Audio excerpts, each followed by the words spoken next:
ကပ်မှာကျွန်တော်တို့ဒီမြန်မာဖောင်းမှန်အောင်လုပ်တဲ့နည်းနဲ့ဒီ auto silent လေးပေါ့နော် auto silent ထိုးအောင်လုပ်တဲ့နည်းလေးကိုကျွန်တော်ဒီနေ့ပြောပြချင်ပါတယ်အဲ့တော့ကျွန်တော်တို့ကဒီ auto silent ထိုးအောင်လုပ်ဖို့ကြတော့ဒီ voice over ပါတဲ့အတန်ဖိုင်တစ်ခုလိုမယ်ပေါ့နော်အဲဒါမှမဟုတ်လို့ရှိရင် video edit နဲ့ကျွန်တော်တို့ကဒီနောက်ကနေ voice over ပြောရင်လို့ရှိရင်လည်းကျွန်တော်တို့ auto silent လုပ်လို့ရတယ်ပေါ့နော်ဒီသချင်းတွေကတော့မြန်မာသချင်းတွေမရဘူးဒါပေမဲ့အင်္ဂလိပ်သချင်းတွေမှာတော့ auto lyrics တွေကနေပြီးတော့ silent ထိုးလို့ရတယ်ပေါ့နော်နောက်တစ်ခုကကျတော့ကျွန်တော်ဒီ video record လုပ်တဲ့လူတွေလည်းဒီနည်းလေးနဲ့သုံးလို့ရတယ်ပေါ့နော် video record နောက်ကအတန်ဖိုင်ကိုကျွန်တော်ကဒီ auto silent လုပ်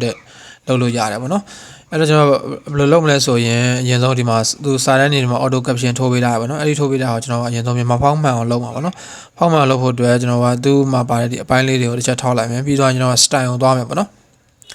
style ကိုတစ်ချက်နှိပ်လိုက်မယ်ပြီးသွားလို့ရှိရင်ဒီမှာ font ဆိုတာလေးရွေးမယ်ပြီးကျွန်တော် my font ပေါ့နော်အဲ့ဒီ my font နေရာမှာကျွန်တော်တို့ font တွေအများကြီးရှိပါတယ်အဲ့တော့ကျွန်တော်ကကိုကြိုက်တဲ့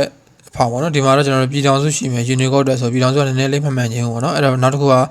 ဘာလဲဆိုတော့ကျွန်တော်ဒီတော်များများ free လက်ရပြည်ထောင်စုအတွက်ပြည်ထောင်စုဖောင်တွေအတွက်အဆင်ပြေတာဒီပထောက်ဆွဲဖောင်လေးပေါ့နော်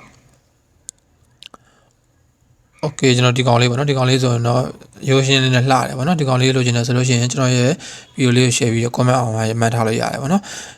ဒါမှမဟုတ်ဆရာဒီဖောင်တွေမသုံးချင်ပဲနဲ့အလှတွေသုံးချင်တယ်ဆိုတော့ဒီမှာတခြားဒီပိတ်ဖောင်တွေပေါ့နော်ပိတ်ဖောင်တွေရှိတယ်ဒီကောင်လေးတော့ဝယ်သုံးရတာပေါ့နော်ဒီတော်များများကျွန်တော်စီမှာ free ရတာ5-8ခုလောက်ရှိတယ်ပေါ့နော်အဲ့ဒီထဲကမှန်တာတော့5-6ခုလောက်မှန်တယ်ဒါမှမဟုတ်မေးဆိုရဖောင်းအလှတွေသုံးရင်တော့ Unicode sorry win ဖောင်းတွေကိုကျွန်တော် Soji keyboard နဲ့တွဲသုံးရင်တော့မှန်တယ်ပေါ့နော် Okay ဒီဖောင်းလေးဆိုလည်းသုံးရတာအဆင်ပြေရပါတော့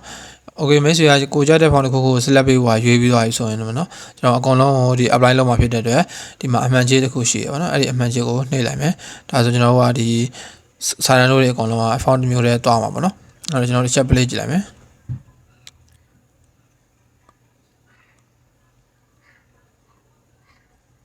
Okay ဒီမှာတော့ကျွန်တော်ကနည်းနည်း edit လုပ်ပေးရမှာနော်ကိုမကြိုက်တာဖြစ်ဖြစ်စလုံးမှားတာဖြစ်ဖြစ်ကိုကအင်္ဂလိပ်နဲ့မြန်မာတွဲပြောတာဆိုလို့ရှိရင်ဒီလိုမျိုးပေါ့နော်စလုံးကိုပြင်နေတယ်ဆိုရင်အဲ့ဒီပြင်နေတဲ့ကောင်တစ်ချက်ထောက်ပြီးအောင်းနာလေးမှာ style ဆိုတာရှိတယ်အဲ့ဒီနေရာလေးမှာကျွန်တော်တို့ဒီမှာကက်ကိုအင်္ဂလိပ်လိုပြောင်းနေရင်လည်းပြန်ဖြတ်ပြီးတော့ကျွန်တော်ပြန်ရေးလို့ရတယ်ပေါ့နော်ဒါမှမဟုတ်ဒီမှာဒီ animation style ပေါ့နော်ဒီ font ရဲ့သွားတဲ့ style တွေပြောင်းနေတယ်ဆိုရင်လည်းဒီမှာပြန်ပြင်လို့ရတယ်ပေါ့နော်